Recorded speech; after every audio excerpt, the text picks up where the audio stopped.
আমাদের উচিত দিনে কমপক্ষে 100 বার করে হলেও আলহামদুলিল্লাহ পড়া যাবে। যে কোনো অবস্থাতে আলহামদুলিল্লাহ আলহামদুলিল্লাহ। ভাই কেমন আছেন? আলহামদুলিল্লাহ। ভাই পরিবার কেমন আছে? আলহামদুলিল্লাহ। ভাই চাকরি কেমন আছে? চলছে কেমন? আলহামদুলিল্লাহ। ব্যবসা কেমন? আলহামদুলিল্লাহ। এটা হচ্ছে সেই বান্দার নিদর্শন যার মনের মধ্যে আল্লাহর প্রতি ভক্তি শ্রদ্ধা আছে, যার মনের মধ্যে আল্লাহর নূর আছে। তার নিদর্শন হচ্ছে সে সব সময় শুকরিয়া আদায় করবে। একটা এক্সাম্পল দিচ্ছি, দেখেন ইব্রাহিম আলাইহিস সালাম ওই আর এই যে এইখানে মক্কায় তার একজন স্ত্রী হাজারা আলাইহিস সালাম, ওইখানে একজন স্ত্রী সারা আলাইহিস সালাম। মনে আছে ঘটনা? আচ্ছা, তিনি আসলেন বাসায়, দরজায় নক করছেন যে বাসায় কে আছে? দরজার পিছন থেকে বলা হচ্ছে যে আমি। তিনি বলছেন ইসমাইল কোথায়? তখন আওয়াজ আসছে ইসমাইল শিকার করতে গেছে। তারপরে তাকে বলা হচ্ছে তোমরা কেমন আছো, স্বামী স্ত্রী তোমরা কেমন আছো? তো স্ত্রী জবাব দিচ্ছে আমরা ভালো নাই, আমাদের ঘরে অনেক অভাব, আমাদের অনেকের স্ত্রীর মতো। আছে না এরকম? সারা জীবন করে যাবেন, একটা কথাই শুনবেন শেষ বয়সে গিয়ে, জীবনে কিছুই পাইলাম না তোমার কাছে। নিজের মাথার ঘাম পায়ে ফেলে করতেই থাকবেন করতেই থাকবেন করতেই থাকবেন করতেই থাকবেন, কিন্তু আপনি শুনতেই থাকবেন কিছুই করলাম না, কিছুই পাইলাম না, কিছুই পাইলাম না। অমুক ভাবি কত ভালো আছে, অমুক কত ভালো আছে, অমুকের এত আছে, অমুকের তত আছে। সুবহানাল্লাহ। এটা আমাদেরই দোষ। কারণ বিয়ে করার সময় যারা দিনদারিতা না দেখে শ্বশুরের সম্পত্তি দেখবেন, সৌন্দর্যকে বেশি প্রাধান্য দিবেন, নিজের হারাম প্রেমকে বেশি প্রাধান্য দিবেন, নিজের ওই বংশমর্যাদা ইত্যাদি ইত্যাদিকে বেশি প্রাধান্য দিবেন, তখন তো আফসোস করতেই হবে, কিছু করার নেই। এই জন্যই তো নবী সাল্লাল্লাহু আলাইহি ওয়াসাল্লাম বলেছেন যে দিনদার স্ত্রীদেরকে দেখে বিয়ে করো, যার মধ্যে দিনের বুঝ আছে, জ্ঞান আছে, একে দেখে বিয়ে করো। তবে এখানে একটা বিষয় আপনাদের সতর্ক করতে চাই যে প্রত্যেকটা বোরখার পিছনেই সঠিক দিনদারিতা থাকে না। অতএব এটা দেখেও ধোঁকা খাওয়ার কিছু নাই। দিনদারিতা আল্লাহর সাথে বান্দার মনের ব্যাপার। দিনের বেসিক কিছু প্রশ্নের মাধ্যমে আপনি তার উত্তর পেতে পারেন, দিনের বেসিক কিছু বুঝ আচরণ দেখে আপনি তার উত্তর পেতে পারেন, তার তাকওয়া দেখে আপনি উত্তর পেতে পারেন। একজন আমিরুল মুমিনিন খলিফা, তিনি রাত্রেবেলা জনগণের অভাব অনটন দেখেন। একদিন দেখতে দেখতে রাতে ক্লান্ত হয়ে পড়লেন, একটা দেয়ালের আড়ালে তিনি দাঁড়িয়ে বিশ্রাম নিচ্ছেন, বসে পড়েছেন। দেয়ালের পিছন থেকে তিনি আওয়াজ শুনছেন, মা আর মেয়ে কথাবার্তা বলছে। মা বলছে দুধে পানি মিশাও, আর মেয়ে বলছে যে ইত্তাকিল্লাহ, হে মা আল্লাহকে ভয় কর। তার মা বলছে এখানে তো ওমর নাই, ওমরের প্রশাসন নাই, ভয়ের কি আছে, মিশাও পানি মিশাও। তখন এই মেয়ে বলছে ওমর নাই তো কি হয়েছে, ওমর রব আল্লাহ তো জীবিত আছেন, তিনি দেখছেন। ওমর রাদিয়াল্লাহু আনহু পরের দিন ওই বাড়িটা মার্ক করে রাখলেন রাত্রেবেলা। পরের দিন তার ছেলেকে নিয়ে আসছেন এই বাসায়, এসে মেয়ে দেখাচ্ছেন, এই মেয়ে পছন্দ হয় কিনা দেখো। মেয়ে পছন্দ হয়ে গেছে। আমিরুল মুমিনিনের মানে রাষ্ট্রপ্রধানের ছেলের সাথে এই মেয়ের বিয়ে হয়ে গেল। দুধ ধোয়াচ্ছেন যেই মেয়ে, কি দেখে বিয়ে দিলেন? সৌন্দর্য দেখে? বংশমর্যাদা? শ্বশুরের টাকা? যৌতুক? এই কাজ যদি আমরা করতে না পারি, সংসারে শান্তি আসবে না, তখন কিছু করার থাকবে না ভাই। কারণ এই ফিতনা একবার ঢুকে গেলে জীবনটা মেসাকার। এগুলো ডিল করতেই দিন অনেক চলে যাবে। দিনের ফিকির পরে দেখবেন পরিবার সামলাতেই সময় শেষ, দিন শেষ। মানসিকভাবে যদি আপনি ফ্রেশ না থাকেন, ভালো না থাকেন, সাউন্ড না থাকেন, আপনি দিনের জন্য কিন্তু কিছু করতে পারবেন না। আর পরিবারে যদি নেককার স্ত্রী না থাকে, আপনি মানসিকভাবে ভালো থাকবেন না, এটা প্র্যাকটিক্যাল কথা। তো ওই যে স্ত্রী বলছে আমরা ভালো নাই, ইসমাইল শিকার করতে গেছে, আমরা ভালো নাই, একবেলা খাই একবেলা খেতে পারি না, ভালো নাই। ইব্রাহিম আলাইহিস সালাম বলছেন ঠিক আছে, ইসমাইল বাসায় আসলে ওকে বলো যে তার বাবা এসেছিল, আর তাকে বলো যে ঘরের চৌকাঠটা যেন পরিবর্তন করে। কথা কি বুঝতে পারছেন? ইসমাইল আলাইহিস সালাম আসলেন, একজন বৃদ্ধা লোক এসেছিল বাসায়, তোমার বাবা পরিচয় দিয়েছে। কি বলেছে? বলেছে যে ঘরের দরজা যেন পরিবর্তন করি। তখন তিনি বলছেন তুমি কি এমন বলেছিলে যার কারণে এই কথাটা বলেছে? তো তিনি বলছেন আমি বলেছি আমরা ভালো নাই, আমরা অভাবে আছি, তুমি শিকারে গেছো ইত্যাদি। তখন তিনি বলছেন তুমি ভুল করেছো, তিনি আমার বাবা ছিলেন, তিনি একজন নবী, তিনি ইনডাইরেক্টলি আমাকে বলেছেন আমি যেন তোমাকে তালাক দেই। এক কথায় তালাক হতে পারে? দিনদারিতা না থাকলে তালাক দেওয়া যায়। যদি ধৈর্য ধরতে ধরতে ধরতে ধরতে আপনি অতিষ্ঠ হয়ে যান, দিনের ব্যাপারে আর কম্প্রোমাইজ করতে পারেন না, সেক্ষেত্রে তালাক একটা অপশন আছে। এটা খারাপ নয়, যদিও এটা মন্দের ভালো একটা অপশন, কিন্তু সবর করতে উৎসাহিত করা হয়েছে। সবর করতে করতে করতে করতে যদি ভিতরটা পরিবর্তন না হয়, এরকম আল্লাহর প্রতি অকৃতজ্ঞ মানুষকে নিয়ে আপনি সারা জীবন চলতে পারবেন না। এবং দিনের পথে চলতে গিয়ে যারা প্রতিবন্ধকতা স্বীকার করে তাদেরকে নিয়ে আপনি আল্লাহর পথে দাওয়াত এবং মুজাহাদার মেহনত করতে পারবেন না।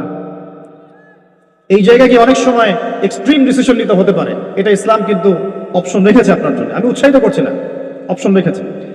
এরপরে আবার তিনি আসলেন অনেক বছর পর, এসে আবার নক করলেন যে আসসালামু আলাইকুম। ওয়ালাইকুম সালাম। ইসমাইল কোথায়? শিকার করতে গেছে। তোমরা কেমন আছো? আলহামদুলিল্লাহ, আমরা অনেক ভালো আছি। ঠিক আছে, ইসমাইল বাসায় আসলে তাকে বলো ঘরের চৌকাটটা যেন যত্ন করে আদর করে মহব্বত করে রাখে। কথা বুঝতে পারছেন? এবার ইসমাইল আলাইহিস সালাম আসলেন বাসায়, তার স্ত্রী জিজ্ঞাসা করছে, একজন বৃদ্ধা এসেছিলেন, তোমার বাবা পরিচয় দিয়েছেন, কি বলেছে? বলেছে তো আমি যেন ঘরের চৌকাটটা তুমি যেন অটুট রাখো, বহাল রাখো। তুমি কি বলেছো? আমি বলেছি আমরা অনেক ভালো আছি। তখন তিনি বলছেন, আমার বাবা তোমাকে অনেক পছন্দ করেছেন এবং তোমাকে নিয়ে আমাকে সংসার করতে বলেছে। এই হলো অবস্থা। শুকরিয়া আদায় যারা করতে পারবে না তাদেরকে নিয়ে চলা মুশকিল। লোকমান হাকিম, যাকে প্রজ্ঞা দেওয়া হয়েছে, তাকেও আল্লাহ পাক আদেশ করছেন তুমি আল্লাহর শুকরিয়া আদায় করো। যে ব্যক্তি আল্লাহর শুকরিয়া আদায় করে কৃতজ্ঞতা প্রকাশ করে, যে কোনো হালতেই বলতে পারে আল্লাহ আলহামদুলিল্লাহ আমি ভালো আছি। এবং আল্লাহ রাসূল সাল্লাল্লাহু আলাইহি ওয়াসাল্লাম বলেছেন, কখনো উঁচু স্তরের লোকদের দিকে তাকাবে না। যার উঁচু বাড়ি আছে, তোমার চেয়ে উঁচু বাড়ি আছে, তোমার চেয়ে বড় গাড়ি আছে, তোমার চেয়ে বেশি টাকা আর্ন করে, ওদের দিকে দেখবে না, ওদের দিকে চোখ দিও না। বরং তোমার চেয়ে নিচে যারা আছে, দরিদ্র যারা, তোমার চেয়ে যারা দরিদ্র, ওদের দিকে তাকাও। তাহলে তুমি আল্লাহর নিয়ামতের শুকরিয়া আদায় করতে পারবে ইনশাআল্লাহ। আমরা যদি হসপিটালে যাই, শুকরিয়া আদায় করতে পারবো না? যে যে হাজার হাজার মানুষ শুয়ে আছে, কারো ক্যান্সার, কারো ডায়াবেটিস, কারো অমুক, কারো তমুক, কারো অ্যাক্সিডেন্ট, কারো এইটা সেইটা, কারো ব্রেন টিউমার, কারো হার্টের সমস্যা, কত সমস্যা। কেউ হাঁটতে পারে না, কেউ বসতে পারে না, কেউ শুইতে পারে না, কেউ শুইলে ঘুমাতে পারে না। আমরা ভালো আছি না? আলহামদুলিল্লাহ, কৃতজ্ঞতা। যখন আপনি আপনার চেয়ে বিপন্ন কোনো মানুষকে দেখবেন, দেখে যদি এই দোয়াটা পড়েন, আলহামদুলিল্লাহিল্লাযী আফানি মিম্মা ইবতালাকা বিহি ওয়া ফাদ্দালানি আলা কাসীরিন মিম্মান খালাকা তাফদীলা। আল্লাহর শুকরিয়া আদায় করছি যে আল্লাহ তোমাকে যে বিষয় দিয়ে পরীক্ষা করেছেন, আমাকে তার থেকে নিরাপদ রেখেছেন এবং হাজার মানুষের চাইতে আল্লাহ পাক আমাকে উত্তম জায়গায় রেখেছেন, ভালো রেখেছেন। এই দোয়াটা যে ব্যক্তি পড়বে, ওই বিপদ তাকে স্পর্শ করবে না ইনশাআল্লাহ। এভাবে আপনি আল্লাহর শুকরিয়া আদায় করতে পারেন। আর আল্লাহ পাকের শুকরিয়া আদায় করার সবচাইতে বড় নিদর্শন হচ্ছে আপনি আল্লাহর আদেশ নিষেধ মেনে চলছেন কিনা। যে ব্যক্তি আল্লাহর আদেশ এবং নিষেধকে মেনে চলছে, এই ব্যক্তি প্রকৃতপক্ষে আল্লাহর শুকরিয়া আদায় করছে, তাই নয় কি? খালি মুখে যদি বলি আমি আল্লাহর শুকরিয়া আদায় করি, নামাজ নাই, সওম নাই, যাকাত নাই, কিচ্ছু নাই, মুখে মুখে বলছি আমি আল্লাহকে অনেক ভালোবাসি, এই ভালোবাসার দাম আছে? আল্লাহ পাক কি বলেছেন? যে তোমরা যদি আল্লাহর ভালোবাসা পেতে চাও, কুল ইন কুনতুম তুহিব্বুনাল্লাহ ফাত্তাবিউনি, আমার অনুসরণ করো। কার অনুসরণ? মুহাম্মদ সাল্লাল্লাহু আলাইহি ওয়াসাল্লামের অনুসরণ করো, তার সুন্নাহ মাফিক জীবন করো। ইনশাআল্লাহ আল্লাহ পাক তোমাদেরকে মাফ করে দিবেন, আল্লাহও তোমাদেরকে ভালোবাসবেন ইনশাআল্লাহ। লুকমান আলাইহিস সালামকে আমি আলাইহিস সালাম বলছি এই অর্থে তার উপর শান্তি বর্ষিত হোক, এই অর্থে বলছি। এরপর পরের আয়াতে লুকমান আলাইহিস সালাম, লোকমান হাকিম, তিনি বলছেন ওয়াইজ ক্বালা লুকমান লিবনিহি, তার সাথে তার সন্তানের একটা কনভারসেশন হচ্ছে। এটা ভালো করে শোনেন, তার সাথে তার সন্তানের একটা কনভারসেশন হচ্ছে। তিনি তার সন্তানকে কিছু নসিহত করছেন, ওয়াজ করছেন। যেই নসিহতগুলো আল্লাহ পাকের কাছে এত ভালো লেগেছে, আল্লাহ পাক কুরআনুল কারীমের মতো কিতাবে সেটাকে নিয়ে এসেছে। কিয়ামত পর্যন্ত এটা থাকবে ইনশাআল্লাহ। কিয়ামত পর্যন্ত একজন বাবা একজন ছেলের এই কনভারসেশন থাকবে ইনশাআল্লাহ। আমরা তো মনে করি সন্তানকে মানুষ করবে তার মা, এখানে আমরা দেখছি সন্তানকে নসিহত করছেন তার বাবা। আমরা ইউসুফ আলাইহিস সালামের ক্ষেত্রেও সেটাই দেখেছি, যে সন্তানকে নসিহত করছেন তার বাবা। আমরা কোরআন ঘাটলে দেখি যে বাবা সন্তানকে নসিহত করেন, মা নসিহত কম করেন। জি, ইব্রাহিম আলাইহিস সালাম কথা বলছেন তার সন্তানের সাথে, ইউসুফ আলাইহিস সালামের সাথে তার বাবা কথা বলছেন, লুকমান আলাইহিস সালামের সাথে তার সন্তান কথোপকথন হচ্ছে।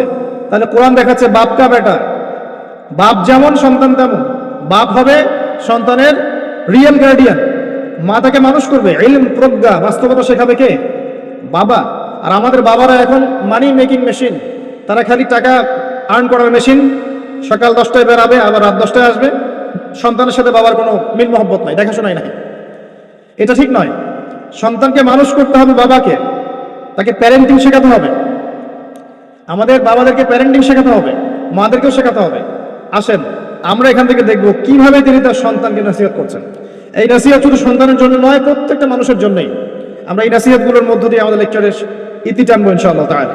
আসুন ওয়াইজ ক্বালা লুকমান লিবনিহি, যখন লুকমান হাকিম তার সন্তানকে বলেছিলেন, কি বলেছেন? ইয়া বুনাই, আদর করে বলছেন, হে আমার সন্তান, বাবা শুনো, লা তুশরিক বিল্লাহ।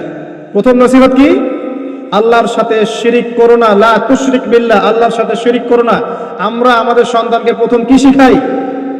হামটি Dumpty sat on a wall. আমরা শিখাই Jack and Jill went up the hill. আমরা শিখেছি জ্যাক একটা ছেলের নাম, জিল একটা মেয়ের নাম, ওয়েন্ট আপ দ্য হিল আপনাদের পাহাড়ে চলে গেল, বান্দরবনের পাহাড়ের কোনায় চলে গেল একটা ছেলে একটা মেয়ে, তারপর কোনায় গিয়ে কি করলো সেটা আপনারাই বোঝেন। তা আমরা ছোটবেলা থেকে বাচ্চাকে শিখাই Jack and Jill went up the hill. কি বুঝলেন? প্রত্যেকটা ক্ষেত্রে সমস্যা। আপনি শরিয়াতে কি শিখাচ্ছেন? আমটি আপনি খাবেন পেরে? কার গাছের আম আপনি পেরে খাবেন? যাত্রার গাছের আম আপনি পেরে খেতে পারবেন? শুরুতে অজগর আসছে তেরে, সন্তানকে ভয় দেখে, অজগর তেরে আসছে, ওই বাচ্চা অজগরের কি বুঝে? শরিয়াতে অজগর আসছে তেরে, ভয়, আগে ভয় শেখানো হচ্ছে। শরিয়াতে অজগর আসছে তেরে, ভয়, আপনি ভয় পাচ্ছেন, বাচ্চা ভয় পাচ্ছে, রাত্রে ঘুমের স্বপ্ন দেখবে অজগর তেরে আসছে। হ্যাঁ, আপনি বাচ্চার সাথে যে কথোপকথনগুলো করবেন রাত্রে সেগুলো সে স্বপ্ন দেখতে পারে। শরিয়াতে আপনি শেখাচ্ছেন আমটি খাবো পরে, কার গাছের আম পেরে খাবে? গাছ কি আপনার? যাত্রার গাছের আম পেরে খাবে? সে চুরি করা শিখলো। সে এই তো হচ্ছে এখানে শাব্দিকভাবে পরিবর্তন না আনতে পারলে, নৈতিকতা না ঢোকাতে পারলে সমস্যা তো। আর কালচার এভাবেই চলছে কেন? কেউ এখানে মাথা কামায় না কেন? সুবহানাল্লাহ, বই পুস্তক এখন টোটালি চেঞ্জ হয়ে দিন দিন চেঞ্জ হচ্ছে। দেখবেন আগে আমরা অনেকগুলো নজরুল কবিতা পড়তাম, কবিতা নাই, আস্তে আস্তে আস্তে আস্তে ভ্যানিশ। একটা ভিতর থেকে একটা আদর্শ আপনাকে ইনজেক্ট করা হচ্ছে, কোন আদর্শ সেটা আপনি খুঁজে বের করেন, এবং যে আদর্শটা রাখা হচ্ছে সেটাকে আস্তে আস্তে মাইনাস করা হচ্ছে, কোনটা সেটা আপনি ভাবেন। সন্তানকে বাবা শেখাচ্ছে ইয়া বুনাই লা তুশরিক বিল্লাহ। কোন পরিবারে এই লুকমান আলাইহিস সালামের মতো পিতা সন্তানকে শেখায় ছোটবেলায়, বাবা আল্লাহর সাথে শিরিক করো না? এটা একটা জায়গায় সম্ভব যারা ইসলামিক লাইনে পড়াশোনা করছেন, মাদ্রাসায় পড়াশোনা করছেন। আর এখানে আমরা এমনভাবে তাকাই এদের দিকে যে এরা সমাজের সবচেয়ে নোংরা কি নাকি? নাউযুবিল্লাহ। তো দেখেন, আমরা আরো শেখাই বাবা তোমাকে বড় হতে হবে, নিজের পায়ে দাঁড়াতে হবে, বৃদ্ধ বয়সে বাবাকে দেখতে হবে, মাকে দেখতে হবে, প্রতিষ্ঠিত হতে হবে। আগে আমরা বাচ্চাদেরকে এগুলো শেখাই। আর লুকমান হাকিম তার সন্তানকে শেখাচ্ছেন প্যারেন্টিং। দেখেন ইসলামিক প্যারেন্টিং, যে প্যারেন্টিংটা আল্লাহ পাক কবুল করেছেন, কোরআনে নাযিল করেছেন, কিয়ামত পর্যন্ত থাকবে ইনশাআল্লাহ। বাবা আল্লাহর সাথে শিরিক করো না। আগে সন্তানকে শেখান শিরিক কি জিনিস, তাওহীদ কি জিনিস। তখন বাবা সন্তান প্রশ্ন করবে বাবা শিরিক কি, তখন আপনি আস্তে আস্তে ওর বুঝ অনুযায়ী ওকে বলবেন। ওর বয়স যদি 5 বছর হয় একটা কথা বলবেন, 10 বছর হলে আরো বেশি বোঝাবেন, 15 হলে আরো বেশি বোঝাবেন, যখন ম্যাচুরিটি যেমন তেমনি বোঝাবেন। যদি ম্যাচুরিটি হয়ে যায় আপনি বোঝাবেন যে বাবা শোনো, শিরিক মোটামুটি 3 রকম হয়ে থাকে। মানুষ কথায় শিরিক করে, কাজে শিরিক করে, এবং মানুষ বিশ্বাসে শিরিক করে। যেমন কেউ যদি মনে করে বাবা যে আল্লাহ বলতে কেউ নাই, তাহলে শিরক হবে। কেউ যদি মনে করে সৃষ্টিকর্তা আল্লাহ নয় অন্য কেউ, তাহলে শিরক হবে। কেউ যদি মনে করে আল্লাহ পাশাপাশি আরো সৃষ্টিকর্তা আছে, তাহলে শিরক হবে। সন্তান বুঝবে না, একটা স্কুলের বাচ্চা বুঝবে না, ক্লাস 9-10 এর বাচ্চা বুঝবে না, কলেজের বাচ্চা বুঝবে না, একদম ছোট বাচ্চা কিছুই বোঝে না, ওকে বোঝানো যায় না আল্লাহ তোমাকে সৃষ্টি করেছেন, আল্লাহ ছাড়া কেউ নাই সৃষ্টিকর্তা। আল্লাহ তোমাকে সৃষ্টি করেছেন হয়তো বুঝবে না, আল্লাহ তোমাকে বানিয়েছেন ও বুঝবে না। আল্লাহ তোমাকে বানিয়েছেন, এই দেখো বাবা বাড়িটা আমরা বানিয়েছি,